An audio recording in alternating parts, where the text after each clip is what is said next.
Hello viewer, मैं निशात अहमद स्वागत करता हूं आपका अपना चैनल जीएस ऑनलाइन पर। साथियों, आज के इस वीडियो में मैं आपको इम्पोर्टेंट पर्यावरण अध्ययन से सीटेट 2019 के बहुत ही इम्पोर्टेंट क्वेश्चन सॉल्व कराने वाला हूं, जो कि एक बहुत छोटा सा चैप्टर है। और यहाँ से जो पिछले वर्ष एग्जाम हुए उसमें ये क्वेश्चन पूछे जाते हैं। यहाँ से 1 नंबर का क्वेश्चन कन्फर्म पूछा जाता है, इसलिए ये वीडियो आपके लिए बहुत ही लाभदायक होगा। चलिए दोस्तों शुरू करते हैं। शुरू करने से पहले आपसे एक छोटा सा रिक्वेस्ट है कि यदि आपने हमारे वीडियो को लाइक नहीं किया है तो प्लीज़ लाइक वाले बटन को दबाकर लाइक कर दें। चलिए दोस्तों शुरू करते हैं। सबसे पहला क्वेश्चन है कि परिवार क्या है। तो परिवार एक समूह में बहुत सारे लोग होते हैं, इसलिए एक परिवार को एक समूह नहीं कहा जा सकता है। एक समुदाय में बहुत सारे परिवार आ जाते हैं।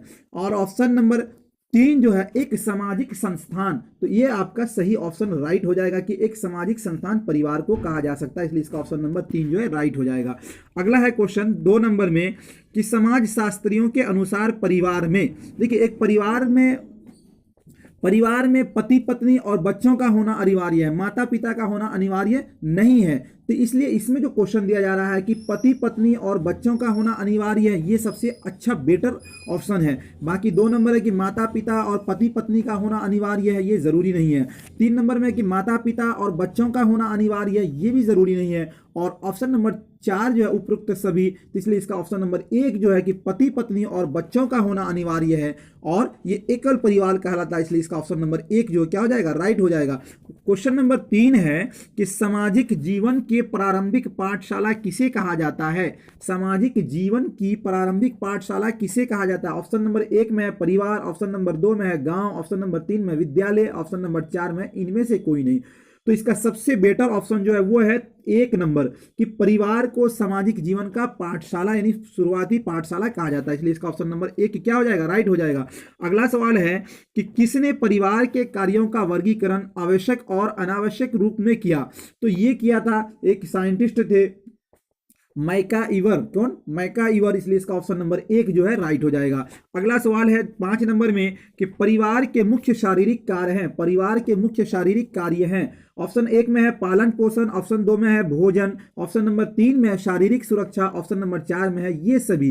तो देखिए एक परिवार के लिए पालन पोषण होना जरूरी है और भोजन भी उसके लिए जरूरी है और शारीरिक सुरक्षा भी उसको मुहैया चाहिए, जरूरी है। तो इसलिए इसका ऑप्शन नंबर 4 जो है कि ये सभी, इसका ऑप्शन नंबर 4 जो है क्या हो जाएगा, राइट हो जाएगा। अगला सवाल है 6 नंबर में परिवार की सामान्य विशेषता है। परिवार की सामान्य विशेषता क्या है। विवाह संबंध, सामान्य निवास, वंशवाद और ये सभी। तो एक परिवार के लिए विवाह होना भी जरूरी है, सामान्य निवास भी उसको चाहिए और वंशवाद यानी बच्चे का भी होना जरूरी है, इसलिए इसका ऑप्शन नंबर 4 जो है ये सभी क्या हो जाएगा, राइट हो जाएगा। अगला सवाल है 7 नंबर में कि निम्नलिखित में से कौन सा संयुक्त परिवार का एक गुण नहीं है।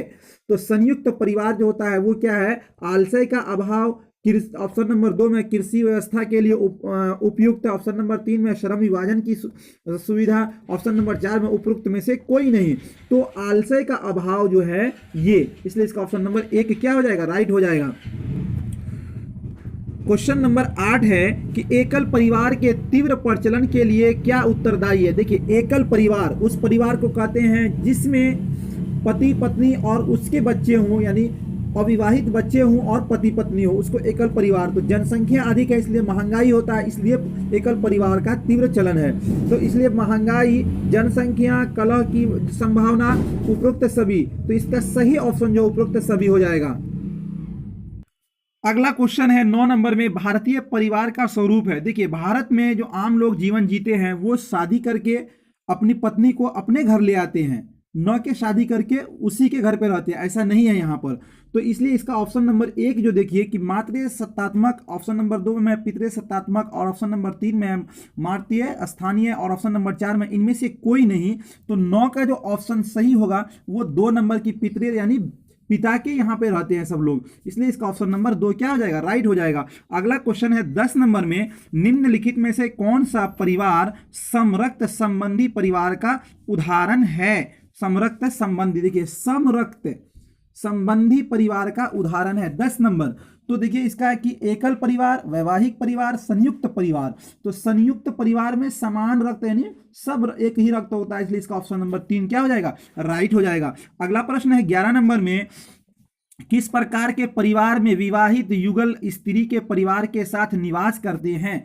किस प्रकार के परिवार में विवाहित युगल स्त्री के परिवार के साथ निवास करते हैं? 11 नंबर। तो इसका ऑप्शन नंबर 1 जो है पृथक स्थान, ऑप्शन नंबर 2 है मातृ स्थान, ऑप्शन नंबर 3 है वैवाहिक, ऑप्शन नंबर 4 है एकल। तो देखिए मातृ जो है स्थान, ये क्या हो जाएगा? इसका ऑप्शन सही हो जाएगा, राइट हो जाएगा। अगला सवाल है 12 नंबर में, निम्नलिखित में से किस परिवार को अभिविन्यास परिवार भी कहा जाता है? निम्नलिखित में से किस परिवार को अभिविन्यास परिवार भी कहा जाता है? समरक्त, ऑप्शन नंबर 2 में अवैवाहिक, ऑप्शन नंबर 3 में पितृस्थान, ऑप्शन नंबर 3 में मातृ स्थान। तो ऑप्शन इसका जो 12 का जो सही ऑप्शन हो जाएगा वो हो जाएगा समरक्त, इसलिए इसका ऑप्शन नंबर 1 राइट हो जाएगा। अगला सवाल है 13 नंबर में, समरक्त संबंध का उदाहरण किस प्रकार के परिवार में परिलित होता है? ऑप्शन नंबर 1 में है एकल, ऑप्शन नंबर 2 में है संयुक्त, ऑप्शन नंबर 3 में है 1 और 2 दोनों, और ऑप्शन नंबर 4 में है उपरोक्त में से कोई नहीं। तो 13 का जो सही ऑप्शन है वो 3 नंबर की 1 और दोनों को कहा जाता है, इसलिए इसका ऑप्शन नंबर 3 राइट हो जाएगा। अगला सवाल है, बालकों का समाजीकरण सर्वप्रथम किसके द्वारा होता है? समाजीकरण सर्वप्रथम किसके द्वारा होता है?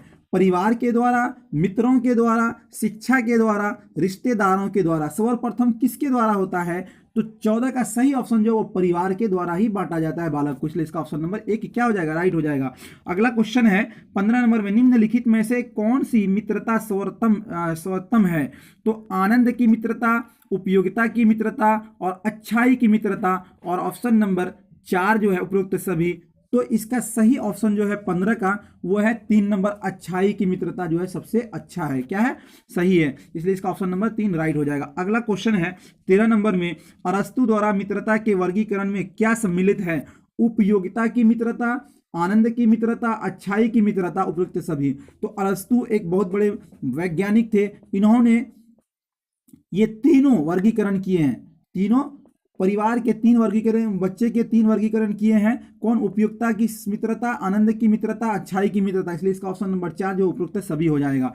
अगला क्वेश्चन है 17 नंबर में, रिश्ते का क्या आधार होता है? रक्त, विवाह, भावनाएं, ये सभी। तो इसका सही को ऑप्शन जो है 4 नंबर, ये सभी होते हैं, यानी रक्त भी, खून भी होता है उसमें, विवाह भी होगा तभी रिश्ता होगा, और भावनाएं भी होती हैं, इसलिए इसका ऑप्शन 4 जो है क्या हो जाएगा? राइट हो जाएगा। अगला क्वेश्चन है 18 नंबर में, समरक्त संबंध में संबंध का आधार क्या होता है? ऑप्शन 1 में है रक्त, ऑप्शन 2 में विवाह, ऑप्शन नंबर 3 में 1 और 2 दोनों, ऑप्शन नंबर 4 में है उपरोक्त में से कोई नहीं। तो 18 का सही ऑप्शन जो है वो रक्त हो जाएगा, ठीक है, ऑप्शन नंबर 1 सही हो जाएगा। अगला क्वेश्चन है 19 नंबर में, खेल कूद भावनात्मक रूप से कमजोर बच्चों के लिए क्या कार्य करता है? और ऑप्शन नंबर 1 में है रचनात्मक प्रवृत्तियां, ऑप्शन नंबर 2 में है कल्पना शक्ति, ऑप्शन नंबर 3 में थेरेपी, ऑप्शन नंबर 4 में है उपरोक्त सभी। तो इसका सही ऑप्शन जो है 3 नंबर राइट हो जाएगा। अगला क्वेश्चन है, खेल कूद बच्चों के ... विकास में सहायक होता है? ज्ञानात्मक, सामाजिक, शारीरिक, उपरोक्त सभी। तो खेल कूद बच्चों के लिए जरूरी है, इसमें ज्ञानात्मक भी क्या होता है? विकास होता है, सामाजिक भी होता है, शारीरिक भी होता है, इसलिए इसका ऑप्शन नंबर 4 जो है उपरोक्त सभी, यानी इसका ऑप्शन नंबर 4 क्या हो जाएगा? राइट हो जाएगा 20 का। अगला क्वेश्चन जो कि पिछले बार सितंबर 2016 सीटेट में पूछे गए थे वो क्वेश्चन है, इसमें से एक क्वेश्चन हर साल इसमें से आते हैं। वो क्या है कि परिवार एक इकाई होता है जिसमें माँ, पिता और उनके 2 बच्चे होते हैं। देखिए, एक परिवार के लिए माँ पिता और उसके बच्चे का होना अनिवार्य है और उसके माता पिता का होना अनिवार्य नहीं है। तो ऑप्शन नंबर 1 में जो है, जो पूछा गया क्वेश्चन है वो है कि सही नहीं है, क्योंकि इस कथन में यह स्पष्ट करना चाहिए कि बच्चे जैविक होते हैं। ऑप्शन नंबर 2 में सही नहीं है, क्योंकि परिवार कई प्रकार के होते हैं तथा परिवार का केवल एक ही प्रकार में वर्गीकरण नहीं किया जा सकता। ऑप्शन नंबर 3 जो है कि सत्य है, क्योंकि ये सभी आदर्श परिवार का आकार है। तो ऑप्शन नंबर 3 जो इसका राइट हो जाएगा, क्योंकि ये सही है और आदर्श परिवार एकल परिवार को कहा जाता है। ये थे दोस्तों कुछ इंपॉर्टेंट क्वेश्चन परिवार एवं मित्र से, और यहाँ से हर बार क्वेश्चन में एग्जाम में पूछा जाता है। यदि ये वीडियो आपको अच्छा लगा तो लाइक और शेयर जरूर कीजिएगा। यदि आपने हमारे चैनल को सब्सक्राइब नहीं किया है तो नीचे में सब्सक्राइब वाले बटन को दबाकर सब्सक्राइब कर दें और बगल में घंटी वाले आइकॉन को प्रेस कर नोटिफिकेशन को ऑन कर दें, ताकि जो भी वीडियो मैं लाऊं सबसे पहले आप तक पहुंचे। बहुत बहुत धन्यवाद, शुक्रिया।